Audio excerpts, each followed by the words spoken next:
Welcome to my YouTube channel maths with PB sir. সাধারণত West Bengal এবং central গভর্নমেন্টের বিভিন্ন চাকরি সংক্রান্ত পরীক্ষার খবরাখবর এবং তথ্য এই চ্যানেল দ্বারা প্রোভাইড করা হয়। যে সমস্ত ভিউয়ার্সরা প্রথমবার চ্যানেলটি দেখছেন অবশ্যই চ্যানেলটি সাবস্ক্রাইব করে নেবেন এবং পাশে থাকা বেল আইকনটি প্রেস করবেন নিত্য নতুন বিভিন্ন খবর পাওয়ার জন্য। এসএলএসটি 2025 এ যেন অধ্যায় শেষের নয়,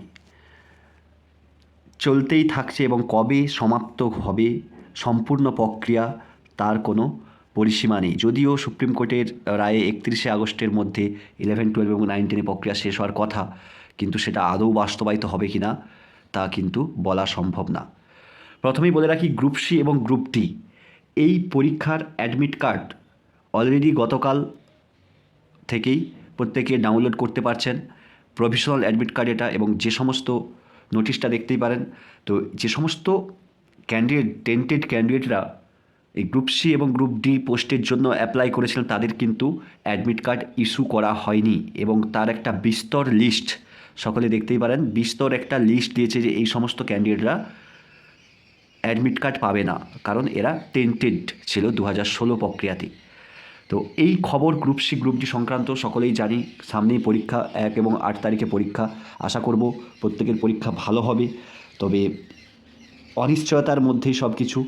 হিউজ পরিমাণ অ্যাপ্লিকেশন জমা পড়েছে এবং পরীক্ষা খুব কম সিটের ওপরে পরীক্ষা, যেহেতু তাই হাড্ডাহাড্ডি কম্পিটিশন হবে। প্রত্যেককে বলবো ভালো করে প্রিপেয়ার হতে, আর কদিন মাত্র সময় রয়েছে।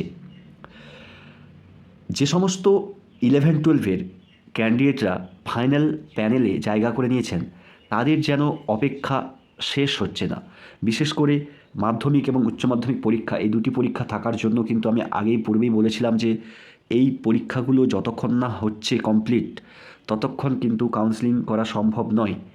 এবং এটা ইচ্ছাকৃত না অনিচ্ছাকৃত জানি না, এসএসসি কিন্তু এখনও পর্যন্ত ফাইনাল 12,345 যেটা ভ্যাকেন্সি, সেই ভ্যাকেন্সি ওয়াইজ কিন্তু এখনও পর্যন্ত সিট পায়নি। যদিও মাঝখানে একটা খবর এসেছিল যে এসএসসি ভ্যাকেন্সি পেয়ে গিয়েছে, কিন্তু যা খবর এখন পর্যন্ত মাত্র 500টি ভ্যাকেন্সি পাঠিয়েছে।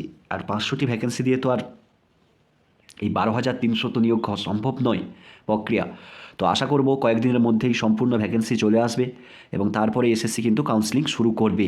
তবুও মার্চ মাসের ফার্স্ট উইকে হয়তো শুরু হতে পারে, তার আগে কিন্তু কাউন্সেলিং শুরু হওয়ার সম্ভাবনা একদমই কম।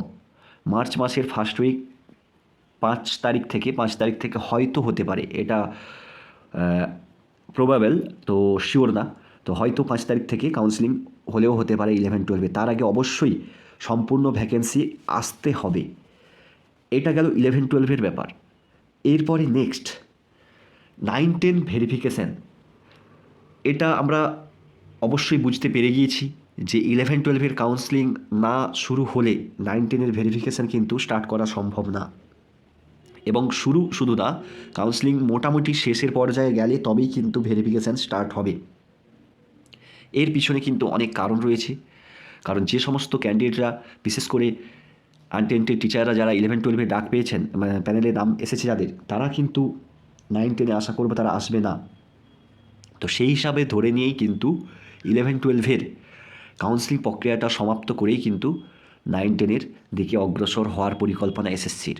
এবং সেই মতোই 31শে আগস্ট পর্যন্ত যেহেতু টাইম রয়েছে, আর আমরা সকলেই জানি ফাইনাল প্যানেল প্রকাশের দিন থেকে 1 বছর ভ্যালিডিটি হচ্ছে আমাদের এই প্যানেলের থাকবে, এবং এই প্যানেল প্রয়োজনে আরও 6 মাস কিন্তু ভ্যালিডিটি বাড়ানো যেতে পারে।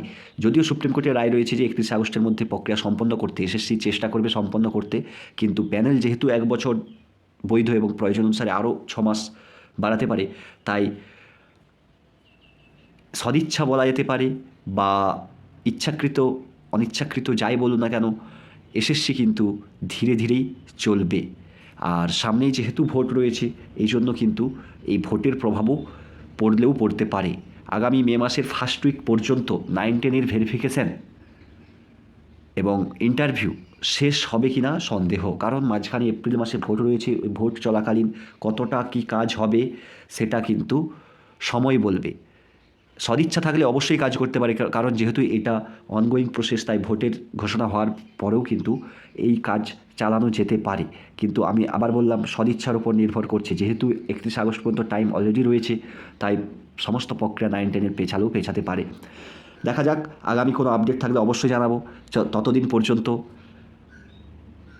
যুবসাথী নামক যে প্রকল্প বেকার যুবকদের জন্য যেটা এসেছে, অবশ্যই যারা বেকার রয়েছেন যে সমস্ত বেকার ভাই বোনেরা যারা বেকার রয়েছে, অবশ্যই বলবো এই প্রকল্পে আবেদন করে দিন।